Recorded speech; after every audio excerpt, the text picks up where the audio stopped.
What's up? I'm Ashley, and we're going to be talking about Shogun episode 10. So let's get into it. Now, if you thought you were about to see a fight, or you thought you were about to see this big, huge battle going on, people getting stabbed, shot, falling off their horses, then you thought wrong. Like me, it was the complete opposite of that. But let's get into the explanation of it all. When we see John, he's now this old man laying on what looks like to be his deathbed. And inside of his room, we see some things of his that he used while he was in Japan, like his helmet, his sword, and Mariko's cross necklace. And we see these two little boys who look like they could be his grandchildren because they look way too young to be his actual children. And he over there in that bed looking way too old for that too. They talk about his time in Japan, and this seems to all be a dream during the time John was knocked out because of the blast. And even while he's dreaming, he's still mourning Mariko's death in his dream. Throughout the episode, he was having this same dream,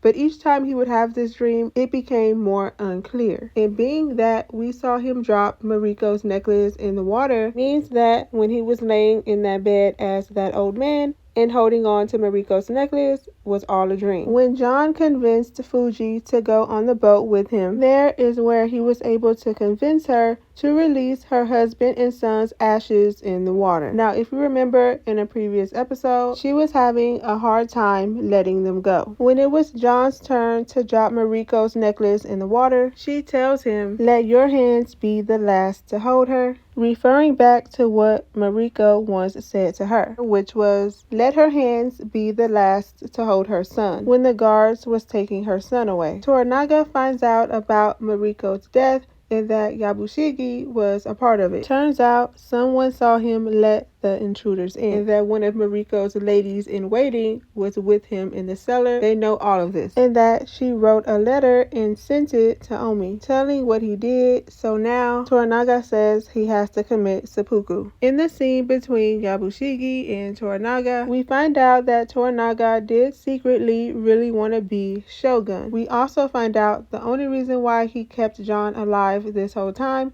is because John can make him laugh. He just wanted someone to lighten things up around there. Toranaga was the one who destroyed John's ship, and he terrorized the village just to test John's loyalty. He was over there being sneaky, but then it was off with Yabushige's head. But before he died, he made his nephew his heir. John finds out from the priest that the only reason why he's not dead is because before Mariko died, she made a deal with the church to spare John's life. Even though John wanted to commit seppuku himself, he ended up staying alive because Toranaga stopped him, because Toranaga knew what Mariko wanted, which was for him to live. And now John is now stuck in Japan because his boat is down there in the water. The whole community, even Buntaro, surprisingly helped John get his boat out the water. John just don't know that Toranaga told Yabushige before he cut off his head that if John rebuilds this boat, then he is just going to have to destroy it again, since he agreed to the deal that Mariko made with the church to keep